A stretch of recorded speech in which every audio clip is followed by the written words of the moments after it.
You give her your best. You listen, you plan dates, you remember the small things. But it feels like no matter what you do, there's always something else. Another need, another quiet sigh, another feeling that you've missed the mark. You start to wonder, is it me? Am I just not enough? Or is she impossible to please? Here is a hard truth. The problem is not your effort. The problem is your aim. You're trying to hit a target that doesn't exist. A woman who seems never satisfied is not asking for more of what you're already giving. She is sending a signal in a code you haven't learned. Today, we learn that code. I'm Alex Reed, behavioral analyst. This is Innerplan. If you're ready to stop the exhausting cycle of never enough and finally understand what will actually work, you are in the right place. Hit the like button and subscribe to the channel right now. Most men believe the myth that a dissatisfied woman just wants more. More attention, more gifts, more help. This is completely wrong. Giving more of the wrong thing only makes the problem worse. It's like trying to fill a leaky bucket by pouring more water in. The water isn't the problem. The hole is. The real issue is a gap between what she is actually asking for and what you are hearing. Her complaints are symptoms. We need to find the cause. Through behavioral science, I see 3 core causes for this feeling of never-ending dissatisfaction. I call this the fulfillment gap framework. 3 hidden needs. When you learn to see them, you can stop chasing your tail and start building real connection. Think of a woman's emotional safety like a light switch on the wall of her heart. When the switch is on, she feels secure, open, and loving. When it's off, she feels anxious, closed off, and critical. Everything she does comes from trying to turn that switch back on. Your job is not to be her entertainer or repairman. Your first job is to be the one who knows where that switch is. Meet John and Lisa. Lisa had a terrible day at work.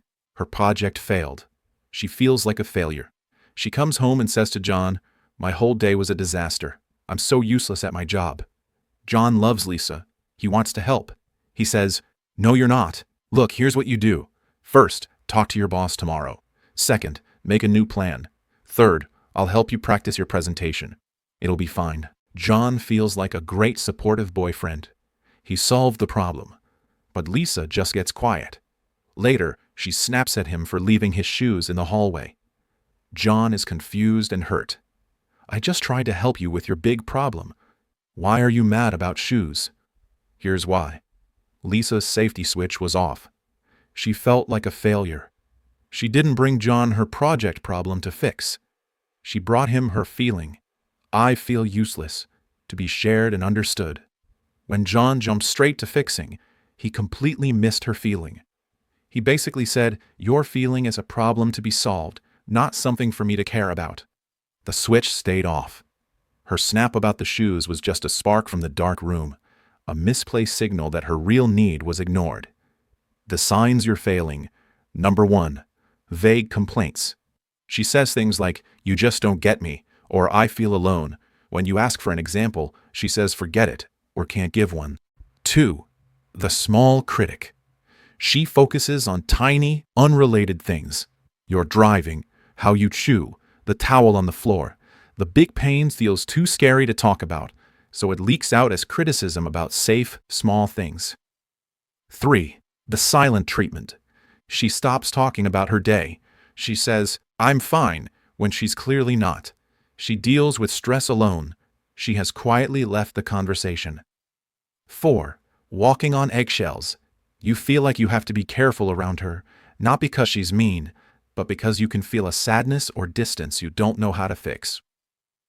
The common mistake, the fact attack. When you see these signs, your brain wants to fight the complaint with facts. If she says, "I feel alone," you list your actions. "But I texted you today. We had dinner Tuesday. I told you I love you." This feels like defense to you. It feels like an attack to her. You are arguing with her feeling using your facts. You prove her point, that her feelings don't matter as much as your facts. This keeps the safety switch off. Your protocol. The listen to connect method. Forget solving. Your only goal is to find the feeling and show you see it. Use these steps. Step 1. Press pause on yourself. When she shares something hard, stop thinking about your reply. Your job is just to take it in. Put your phone down. Turn your body toward her. Step 2. Find the feeling word.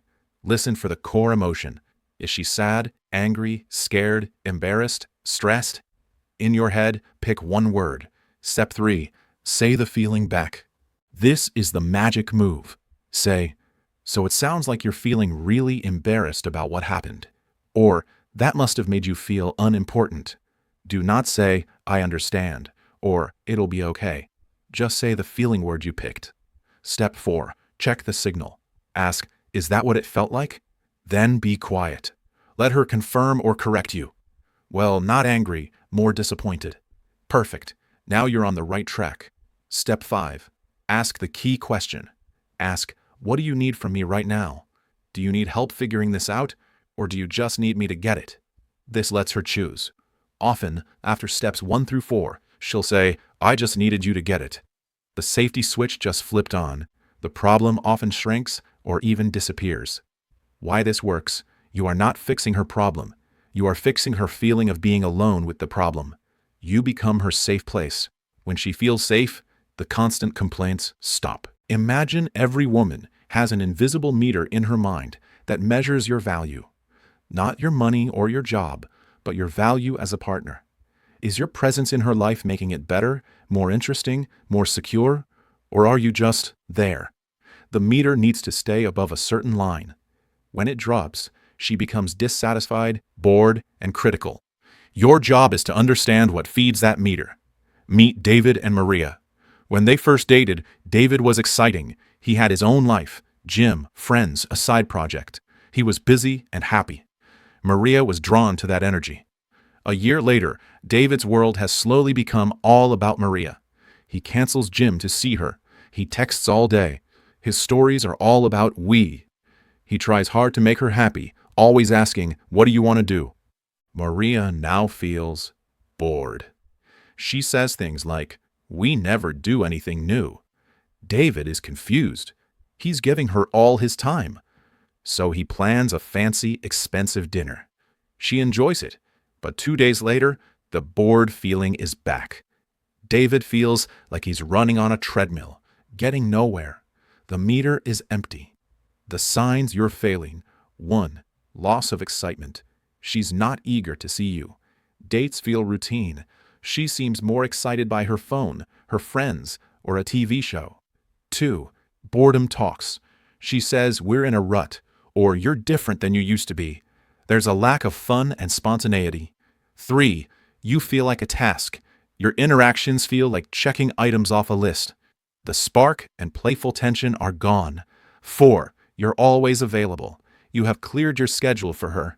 You wait for her plans. You have no stories that don't involve her. The common mistake: the grand gesture panic. Seeing the value meter drop. Men often try one huge act: a big trip, expensive jewelry, a dramatic "I'll change" speech. This fails because it's a temporary spike. It highlights how low the everyday value has become. It feels desperate, not confident. After the gesture, the meter drops even lower. Your protocol: the value pillar system. You must rebuild your own value from the ground up. Value doesn't come from what you do for her. It comes from who you are without her. Build these 3 pillars. Pillar 1, your purpose pillar. This is your mission outside the relationship. Your work, your fitness goal, your skill, your hobby. Dedicate real time to it. Then talk about it with passion. Not to brag, but because it excites you. "Man, I finally hit my goal on that project at work. It was tough, but we figured it out." This shows you are a capable, growing man. Pillar 2, your social pillar. These are your friends, your family, your community.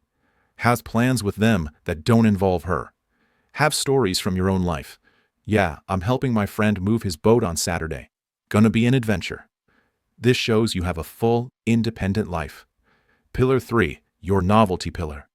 This is your ability to bring new, positive experiences. Don't just ask, "What do you want to do?" Have an idea. Plan a small adventure: a hike to a new spot, trying a weird food truck, a walk in a part of town you don't know. Lead. Say, I heard about this place. We're checking it out Saturday. Wear shoes you can walk in. This shows you are a leader who creates fun. Why this works. You stop feeding her meter by giving her your time. You feed it by being a valuable, interesting person who chooses to share his time with her. The meter fills naturally when she looks at you and sees a complete, attractive life. Think of your attention like sunlight for a plant. Too little, and the plant starves. Too much, and it gets burned. There is a perfect balance. A woman needs to feel your attention, but she also needs to miss it.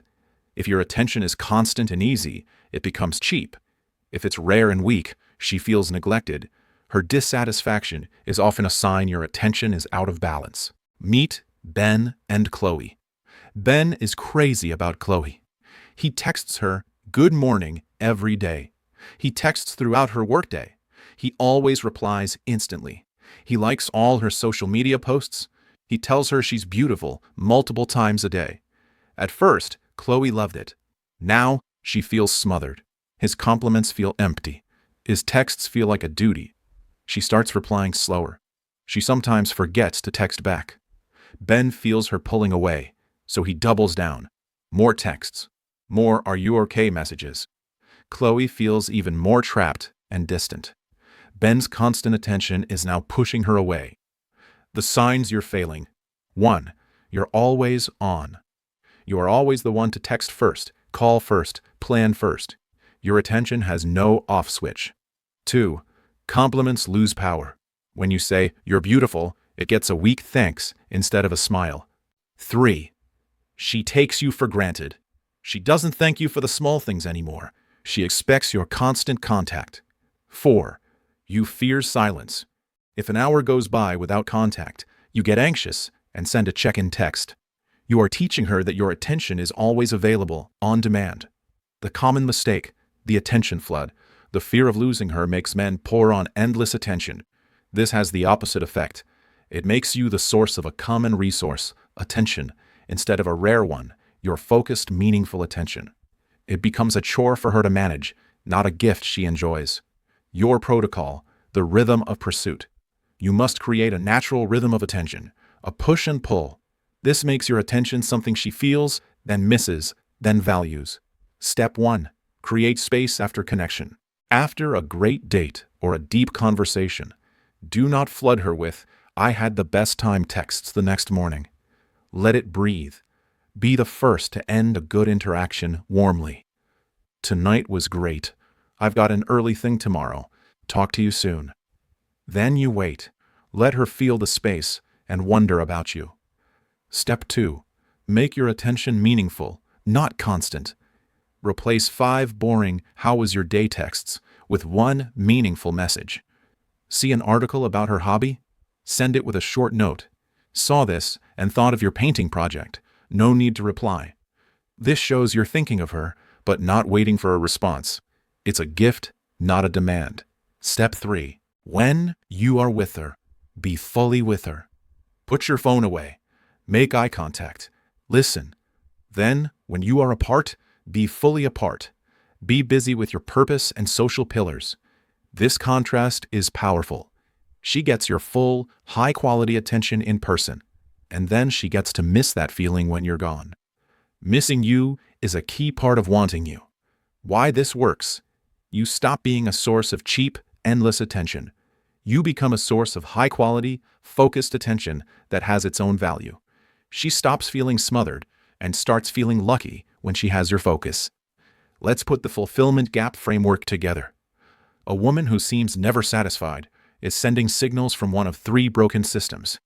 Is she giving vague complaints or criticizing small things? That's a safety switch problem.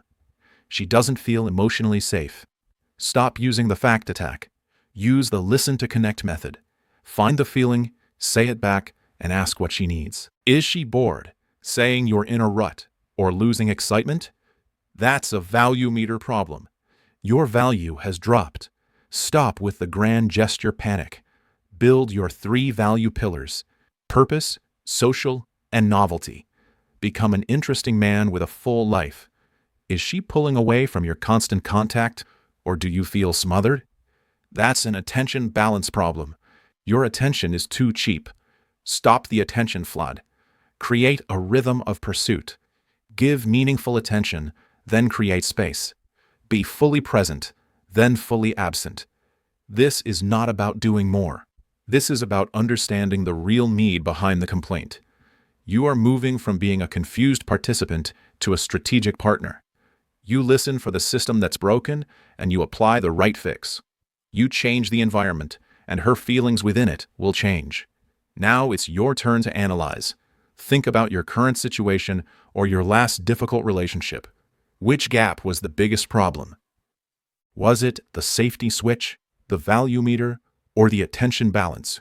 Comment safety, value, or attention below. I will read the comments and give specific advice. If this framework finally made sense of your confusion, please hit the like button right now. It tells YouTube this video helps people, and it helps other men find Innerplan. Make sure you subscribe to the channel. Next week we are breaking down a major request, the withdrawal cycle. Why she pulls away hot and cold, and the one response that creates security instead of panic. I'm Alex Reed. Lead with understanding.